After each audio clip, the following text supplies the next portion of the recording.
Hey, what's up? Andrew Kramer here, and welcome to another exciting After Effects tutorial. In today's tutorial, we're going to be playing around with some ink spatter elements, as well as some other things inside of After Effects. Now, here's an idea of what we're going to be creating.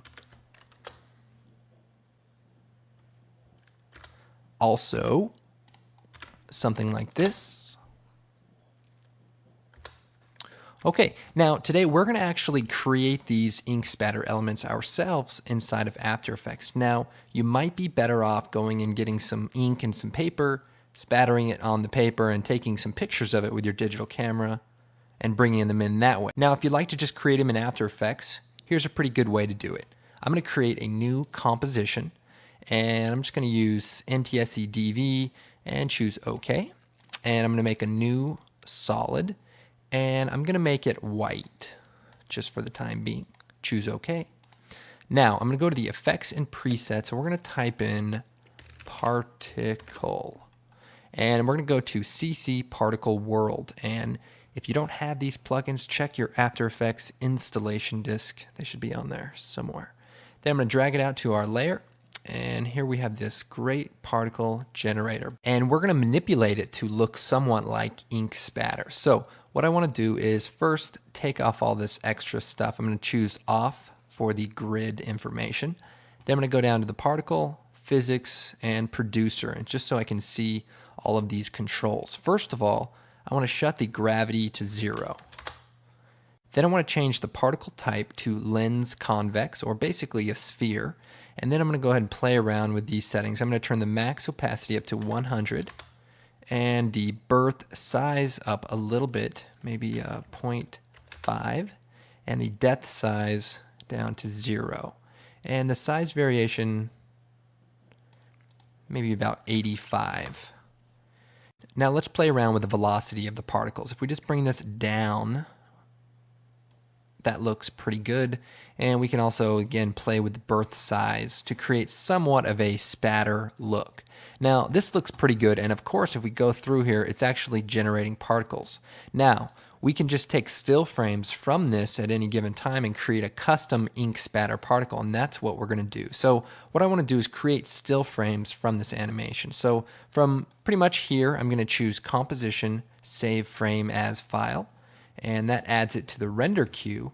And what I'm going to do is just kind of go to a few different spots in the timeline and create some still frame points. So I'm going to go here, choose Composition, Save Frame as File, and you can use the shortcut Control-Alt-S and just create a few different still frames. And that's going to add it here in the render queue. Go ahead and set your location up, but we want to use the Photoshop output module, which is going to include the RGB plus the alpha. And that way there you have the transparency embedded. Click render, and that's going to render them all out into still frames. Okay, so I've imported these ink elements as PSD files, and we're going to use these to composite with. So we no longer need our composition with the animation. So I'm going to go to Composition, New Composition, and we're going to call this Ink Man. And this is my character that I made up. He fights crime as well as poor penmanship. So I'm going to select OK. And what we're going to do is just drag one of the ink elements out to the composition. And with the layer selected, I'm going to choose Effects, Color Correction, Hue, and Saturation. And the reason I'm going to add this is so I can bring the lightness down all the way to -100, and that turns the layer black. Now we can't see it, but I'm just going to shut this off for now. And then I'm going to create a new solid, and this is going to be our background. So I'm going to call this background and make it a dark red color. Then I'm going to create a new solid again, this time black, and we'll call this our mask. And we'll take both of these layers and just put them underneath our ink layer. Now I want to go ahead and take our mask layer and add a circular mask with the elliptical mask tool. Just draw something like that. And now if you hit the letter M, we bring up the mask options. We want to make it subtract, then hit the letter F, and we'll feather it a bunch. And that just looks nice. Now, I'm going to go ahead and lock these two bottom layers now that they're set up, because we're no longer going to make adjustments to them at this point. What I want to do now is make our text layer. So I'm just going to take the text tool, type in Ink Man. Looking pretty good. And by the way, if you're wondering, I believe it's an Arial black font with the italicized switch on.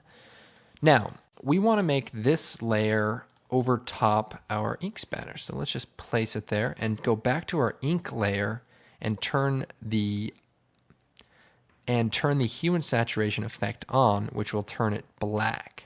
And that way we can actually read our text. Now the next thing we need to do is put these layers into 3D space. So to do that, we're going to check the 3D space box, and I'm going to create a new camera. And we can just use the 35mm preset and choose OK.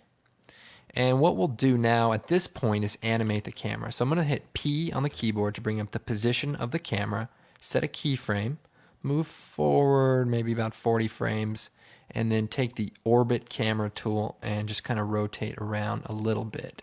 Same, go back to the beginning and just kind of rotate it in one direction. And that way we just create a simple little animation. Then with the position selected, I'm going to hit F9, which will add some smooth curves to the keyframes. All right, so that's looking pretty good. Now, let's add some additional ink elements. So I'm going to go to about the middle of the animation where the elements are kind of squarely faced towards the camera, and I'm going to duplicate this ink element, hitting Control D. Then I'm going to move it, and be careful when you're moving it is only move it using the Y or X axis, because we want this one to stay on the plane of 0. So not airplanes, but three-dimensional planes. So just move it over, and this is the fun part where you can pretty much do whatever you want. I'm going to go ahead and duplicate the layer again and put it somewhere over here. And now we can play this back and you'll kind of see what's going on. Okay, also let's take the ink layer and move it forward off of the background. And that way it looks like it's just in front of the ink. Now let's get a little creative with these ink elements. First thing, let's just duplicate another one. And let's shut the hue and saturation off for it. So now we have a white ink element. And we pretty much can do whatever we want with it. And what I like to do is change the transfer mode to overlay. And I know it's going out of the frame, but just overlay will do it. And then that looks pretty good. Now duplicate it again, Control D, and just move it around until it looks good. And we'll go ahead and make one more for good measure. Then let's select these three, hold down Control to select them individually, and using the Z axis, let's push these back into 3D space. Then we can play around with the scale of them and scale them up or scale them down just to make them look a little bit more random. And I'll just move these around.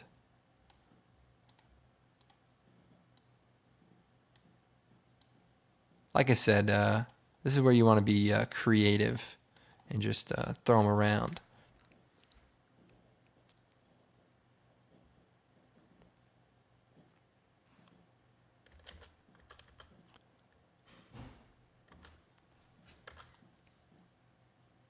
Okay, so now we have some in the foreground and now we have some in the background. But let's bring some up close to the camera.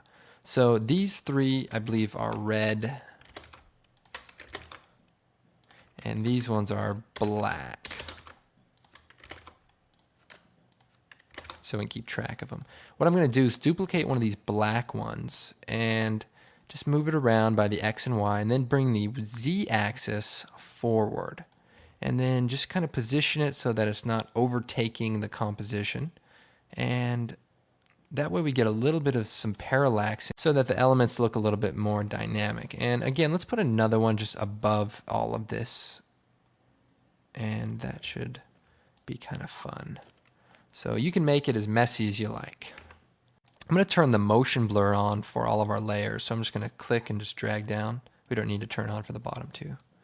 And then the switch for the motion blur of the comp. And let's go and play this back. So obviously the possibilities are limitless. Now you might be asking yourself, why is it so fun to composite with ink? I don't know, but I guess we just like making messes that we don't really have to clean up. I know I do. Also, I'll point out that Harry J. Frank, another After Effects guru, has a great little video on doing a similar technique with ink elements. So I just wanted to point out that he did it before me, but hopefully we can still be friends. Now let's move on to another technique where we're going to actually create sort of an ink spatter. So I'm going to go to Comp 1 and just hit 0. And we're going to create something similar to this. So let's go ahead and create a new composition. And I'm just going to kind of simplify this and just make a new gray solid. And make a new black solid. Now let's go ahead and create our ink drop. So I'm going to take the pen tool and just draw an ink drop. And it doesn't have to be perfect. Okay, and let's go ahead and scale this down a little bit. Now let's turn the layers into 3D layers by hitting the 3D layer switch, and we'll take our gray solid or our floor and we'll hit the W key and rotate it till it's flat. Then if we take the selection tool, we can bring this down so we sort of have a floor. And if we toggle the transparency, we can see what we're doing. Then let's take our drop layer and hit P for the position, and then set a keyframe for the first point. Let's just move it up above, and then let's go forward and just drag it down on the y-axis till it goes through our floor, and we can turn on some motion blur. Okay, so now what I want to do is take one of these ink elements, drag it into this composition, and now with it selected, I'm going to choose Effects, Color Correction, Hue, and Saturation, and we can click Colorize and bring the lightness down and pretty much color it whatever we want. For now, we'll just do black. And let's make it a 3D layer. Then I'm going to hit W and rotate it on the X-axis till it's flat. And if you hold down Shift, it should sort of disappear once it's facing the camera. But if we move it down, you can see that it's still there. Now here's the tricky part. Just keep pushing it down until it disappears. Then just move it up just a little bit so that's right on top of that layer. Now let's go ahead and time this animation up and move our ink drop just as it lands. And we can also scale it down just a little bit by hitting S. Looking good. Now we want to create sort of a splash. So what we're going to do is take the circle elliptical mask tool, and what I want to do is take it out of 3D layer mode and then click in the center of the ink, hold down Control and Shift, and we'll just sort of create a circle. Then if we take the Add Vertex tool, we can just kind of make it a little more ink-like. Perfect. I guess that's more Ninja Star-like, but either way. And then we're going to go hit MM, bring up the mask expansion, and keyframe it to all the way to nothing. Set a keyframe, move forward, and then bring it all the way up. And so now we just have this sort of splash look. Then we turn it back to a 3D layer, and we need to rotate it back into position. And now, if we time the animation up by moving the layer into place,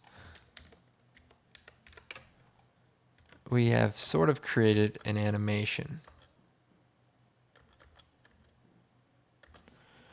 And then we can create a new camera and add a little animation so that you can tell it's 3D. I'll hit P and keyframe the position.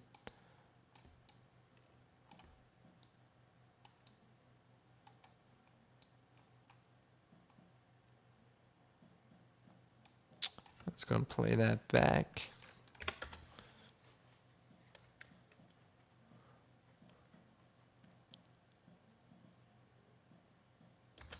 Okay, now obviously you want to be a little more creative than a gray solid floor, but I'm sure you'll think of some really creative ways to use this technique.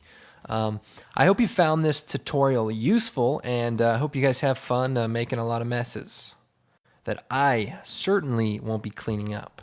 Okay, well, I hope you found this tutorial useful. My name's Andrew Kramer, and you can visit me on creativecow.net in the After Effects and Photoshop forums.